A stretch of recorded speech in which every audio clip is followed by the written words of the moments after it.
بسم اللہ الرحمن الرحیم۔ شعبان کا مہینہ آ گیا، نماز کے بعد یہ درود پڑھ لیں، اللہ تعالیٰ تمام حاجات پوری فرمائے گا۔ اگر کسی کو کوئی حاجت درپیش ہو تو اسے چاہیے کہ اس درود کو ہر نماز کے بعد 33 مرتبہ 40 یوم تک پڑھے، اللہ سے دعا کرے، اللہ دعا کو قبول فرمانے والا ہے۔ دوستو، بہت ہی پیارا سا درود پاک ہے۔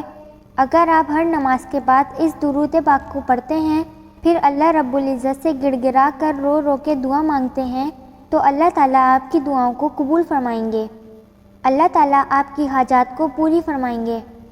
یا ودود صلی علی محمد وآلہ واصحابہ انک رحیم ودود۔